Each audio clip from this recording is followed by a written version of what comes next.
Dans un entretien accordé à la presse catalane, le Gabonais s'est exprimé sur ses débuts sous la tunique blaugrana. C'est l'homme du moment en Catalogne. Après son triplé, le but de Pedri lui a été accordé face à Valence. L'attaquant gabonais s'est rapidement mis tout le monde dans la poche outre-Pyrénées. Il faut dire qu'il apporte beaucoup de choses qui manquaient au Barça sur le front de l'attaque, comme de la profondeur, et surtout, des qualités de finisseur, que l'on a bien pu voir à Mestalla. Dans plusieurs entretiens accordés aux médias catalans ce mardi, il est revenu sur ses premières semaines à Barcelone. Je suis très content de ce match face à Valence.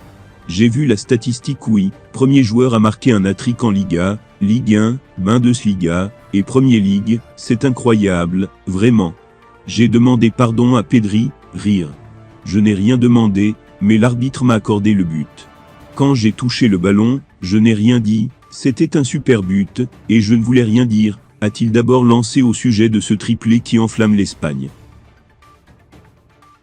L'ovation au Camp Nou, pour ses débuts contre l'Atlético, ce fut incroyable. C'est un rêve de jouer dans un stade comme celui-là, et recevoir cette ovation. J'étais très heureux. C'est une opportunité que tu n'as qu'une fois dans la vie, j'avais très envie de venir. Contre Valence, j'ai fait ce que me demandait le coach. Ils avaient une défense très agressive, avec des espaces derrière, pour que je puisse exploiter mes qualités. Quand on peut courir, on doit le faire, et c'est ce qu'on a fait, a ajouté l'international gabonais. Je veux gagner des matchs, et je veux gagner cette Europa League. Mon rêve ici, gagner la Ligue des Champions et la Liga, a ajouté l'ancien Guinée, interrogé sur ses ambitions. Puis, il a encensé la jeunesse catalane. Ce qui m'a le plus surpris, ce sont les jeunes. Pedri, Gavi, et Nico aussi. Ils sont très bons, et les voir en vrai c'est encore mieux qu'à la télé. Et Fati aussi. Et nul doute que ces pépites ont aussi été impressionnées par Obama. Les arrivées de Kylian Mbappé et Erling Haaland en Espagne apporteraient beaucoup à la Liga, surtout si chacun va dans un club différent. C'est en tout cas ce que pense le président de la Ligue espagnole Javier Tebas, qui malgré son penchant pour le Real Madrid, veut que le FC Barcelone se renforce également, pour recréer un duel semblable à celui entre Lionel Messi et Cristiano Ronaldo. Je préfère Haaland au Barça et Mbappé à Madrid. Je veux que nous revenions à cette époque de Messi et Ronaldo, où nous avons eu deux grands joueurs, qui étaient dans les deux meilleures équipes du monde. Là, je suis plus pour la Liga, que pour le Real, a déclaré Tebas lors de son interview avec ABC. Arrivant libre à la fin de la saison, Paulo Dybala ne semble pas parti, pour prolonger avec la Juventus malgré la volonté du vice-président Pavel Nedved de rester rassurant. Finalement, l'attaquant argentin qui aura l'embarras du choix, pourrait opter pour le FC Barcelone. Après une saison 2020-2021 assez blanche, où la Covid-19 et les blessures l'ont handicapé, Paulo Dybala, 28 ans, va bien mieux.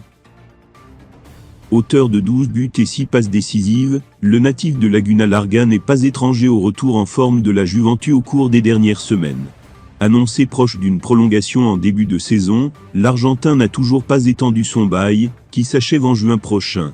Si bien que la possibilité de le voir prolonger est assez faible désormais. L'Inter Milan et Manchester City font clairement partie des prétendants à sa signature. Pour autant, dans l'esprit de l'international argentin, 32 capes, 2 buts, un club aurait la priorité selon Sport. Parfois annoncé proche du FC Barcelone par le passé, Paulo Dybala aurait reçu des contacts du club blaugrana selon le média catalan. Par le passé, la présence de Lionel Messi, avec qui cela n'a jamais fonctionné en sélection argentine, avait empêché tout transfert. Pour autant, si le FC Barcelone apprécierait l'arrivée d'un joueur comme Paulo Dybala, il ne sera pas pour autant une cible prioritaire. Au niveau du joueur, sa priorité est le FC Barcelone, et il aimerait jouer en Liga. Pour autant, les principales offres sont venues d'Angleterre. Ancien de la Juventus, le directeur sportif Fabio Paratici et le coach Antonio Conte aimeraient le faire venir à Tottenham. Le premier l'a connu du côté du Piémont, tandis que le second apprécie son profil. L'Inter Milan est aussi très chaud dans ce dossier, et veut l'arracher à la Juventus. La Vecchia Signora a fait une proposition récemment pour le prolonger, mais l'Argentin semble arriver à la fin d'un cycle. favori dans l'esprit de ce dernier, le FC Barcelone peut s'offrir un joli coup pour cet été. Ce n'est pas important, j'ai parlé à l'entraîneur, lorsque le marché était en cours, et nous avons parlé de ses idées. Il m'a dit à quel point, l'arrivée de Dusan Vlahovic serait importante pour moi, et c'est ce qui s'est passé. Si ça ne tenait qu'à moi, je resterais toujours ici.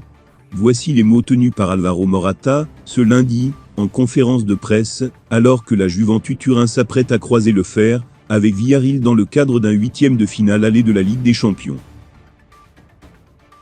Une sortie médiatique claire et précise de l'attaquant espagnol, afin de prouver sa détermination à remplir les objectifs actuels avec la vieille dame. Prêté par l'Atlético de Madrid cette saison, Morata avait notamment été annoncé avec insistance du côté du FC Barcelone lors du dernier mercato hivernal.